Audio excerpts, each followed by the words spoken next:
Ya, kita rekodkan Recording dulu. in progress. Terima kasih ya. Saudara, ambil waktu untuk kita sharekan dulu linknya ke dalam WhatsApp Anda atau Facebook Anda untuk menjangkau mereka yang perlu mendengar firman Tuhan malam ini, ya, untuk keluarga kita, barangkali teman-teman kita mendengar firman Tuhan. Haleluya. Amen. Alright. Kita sedang berbicara tentang kehidupan Yusuf ataupun perjalanan Yusuf ke tingkat yang selanjutnya atau Yusuf ke next level ya. Dan sebenarnya kalau kita lihat kehidupan Yusuf itu sangat luar biasa karena benar dia telah naik ke the next level di dalam kehidupan dia. Dan minggu lalu saya sudah menyentuh beberapa poin dan malam ini saya akan habiskan karena minggu depan kita akan lihat khotbah yang seterusnya. Kita masih berada di dalam topik next level ya. Bulan ini, bulan Januari dan bulan Februari ini saya akan fokus di dalam berkongsi tentang next level, dan mungkin bulan-bulan yang akan datang juga kita akan berbicara topik yang relevan ya tentang tema kita pada tahun ini, next level ya, going to the next level. So saya berdoa, benar-benar berdoa bahwa kita semua akan mengalami suatu peningkatan, peningkatan untuk naik ke next level dalam kehidupan kita semua ya.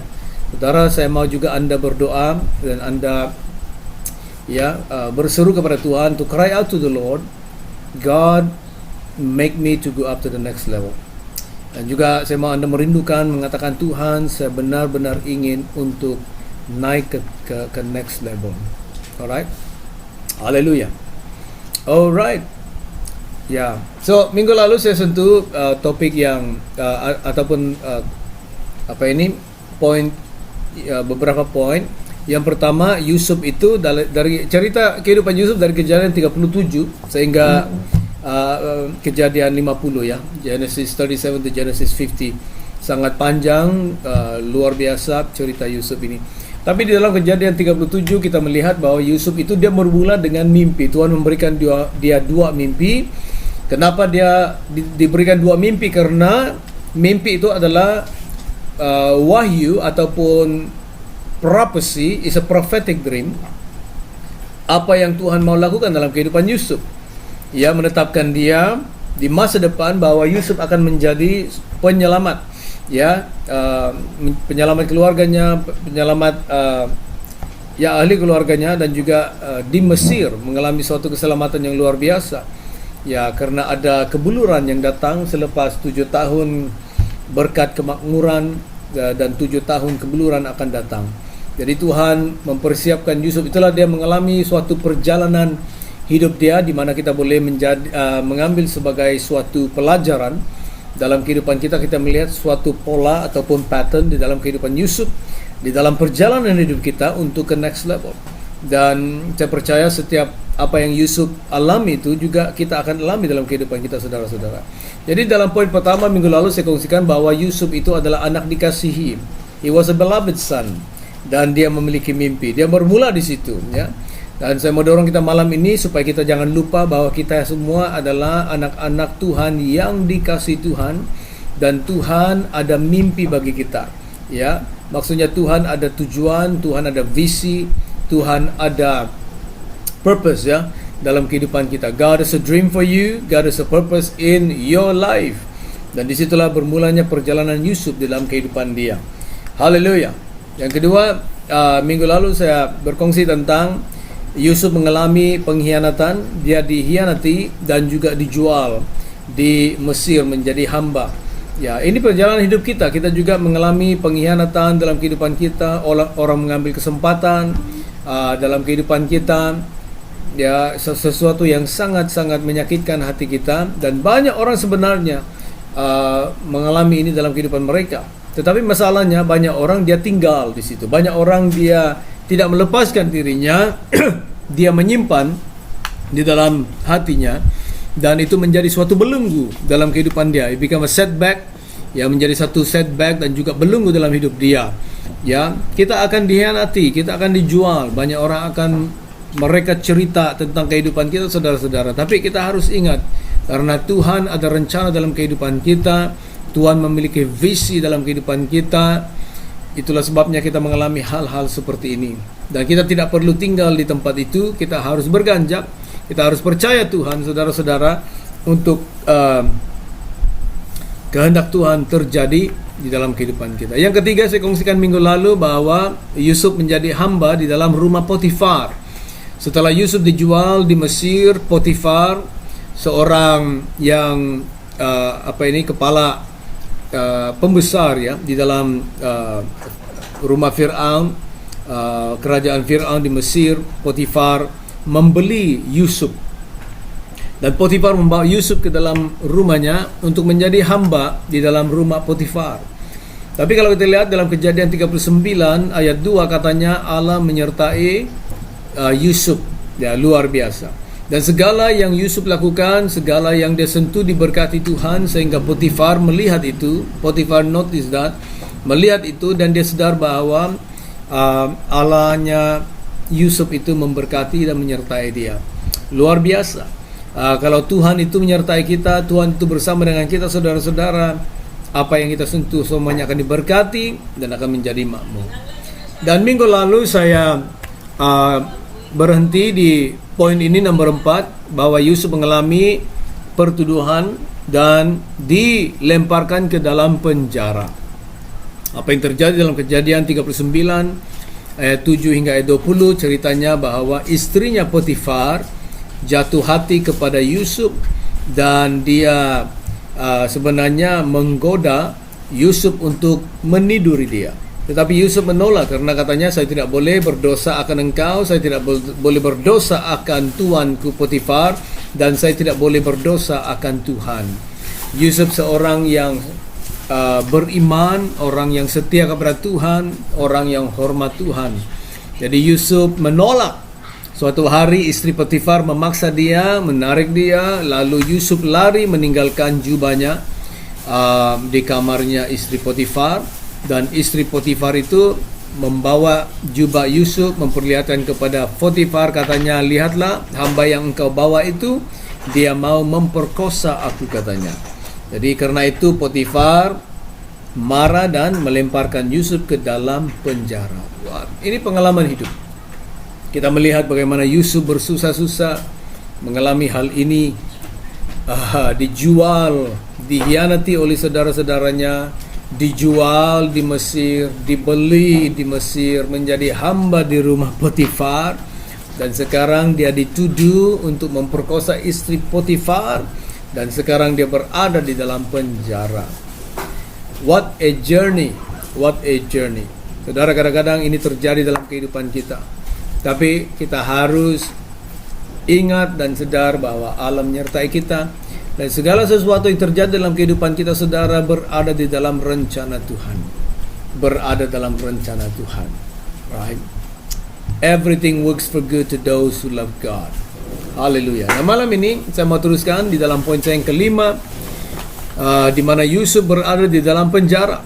Sewaktu Yusuf berada dalam penjara, dia dipenjarakan karena tuduhan yang palsu oleh istri Potifar dalam Kejadian 39 ayat 21 hingga Kejadian 40 ayat 23. Dan disinilah bermulanya Yusuf mula diangkat, ya, karena ada dua hambanya Fir'aun, ya, seorang kepala pembuat roti dan yang seorang kepala minuman, ya, yang memberi minuman kepada Raja Fir'aun. Jadi mereka ini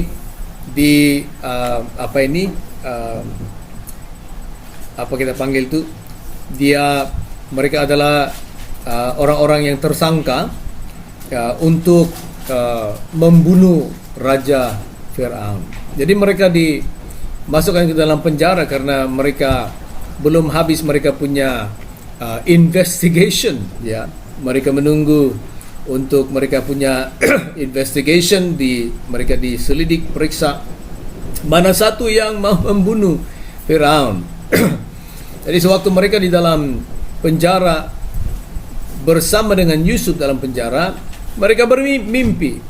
Setiap mereka bermimpi Dan karena mimpi mereka dan mereka tidak paham mimpi mereka, mereka tidak tahu interpretasi mimpi mereka, mereka sedih. Jadi Yusuf jumpa dengan mereka, katanya, "Kenapa kamu sedih?" Mereka berkata, "Kami bermimpi, tetapi tidak ada orang yang boleh menerjemahkan mimpi kami."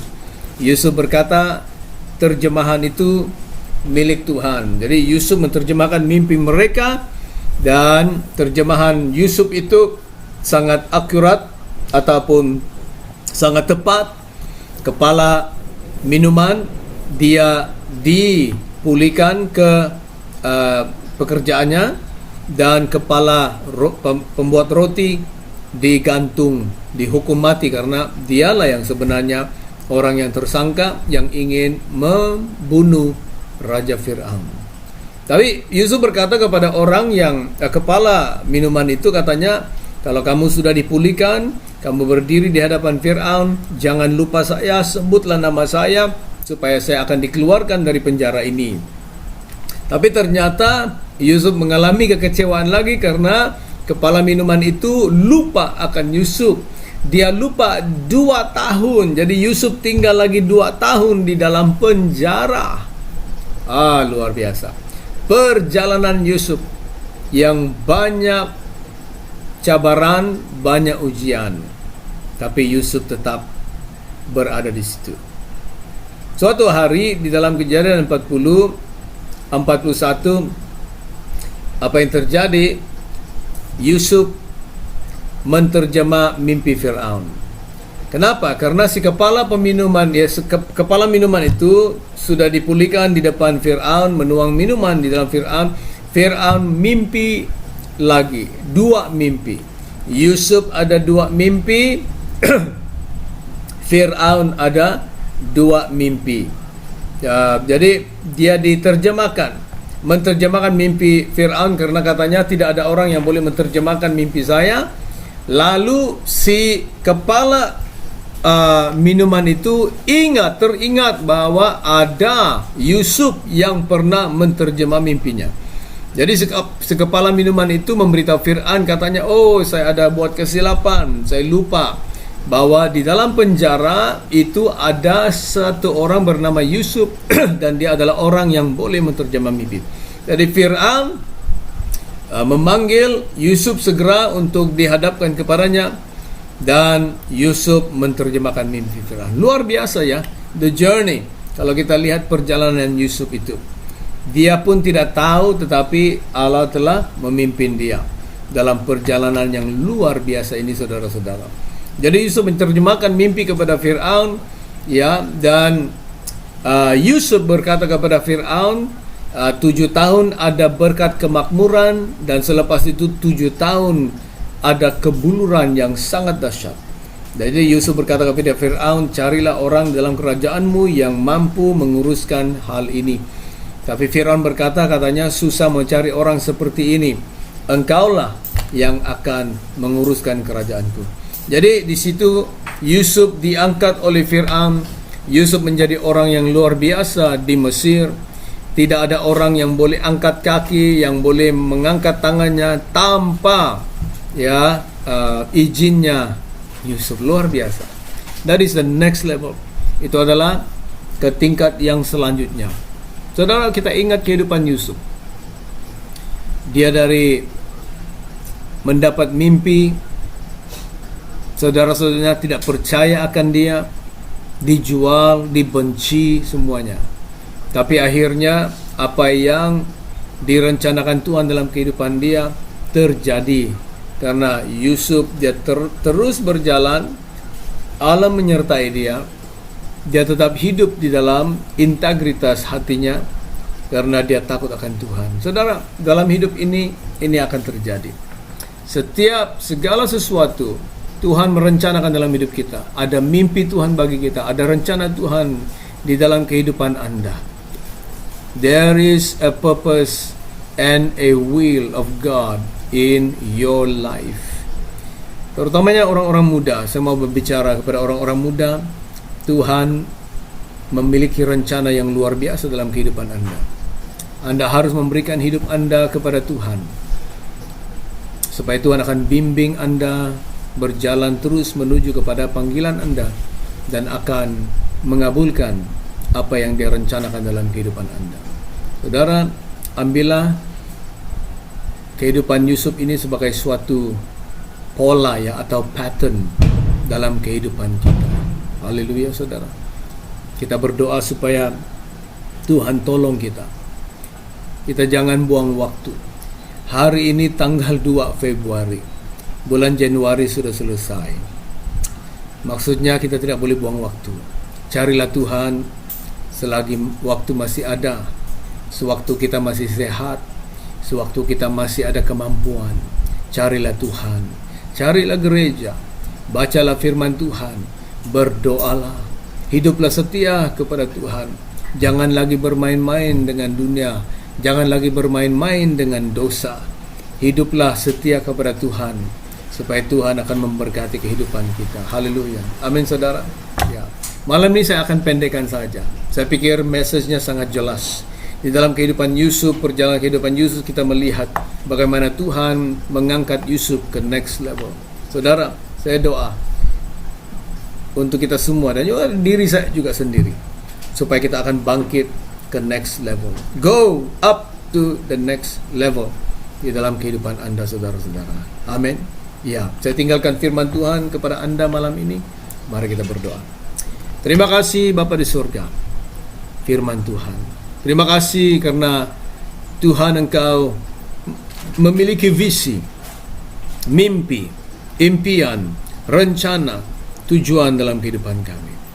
Khotbah malam ini bukan setakat khotbah saja untuk menghiburkan hati kami, tapi khotbah ini sebagai suatu suara daripada Engkau Tuhan, berbicara kepada kami apakah rencanamu dalam hidup kami yang luar biasa Bapa.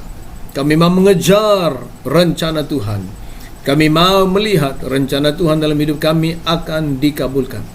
Kami mau melihat bahwa kami akan naik ke next level, ke tempat di mana Tuhan telah tetapkan bagi kami. Berkati kami semua, berkati anak-anak-Mu Bapa di surga.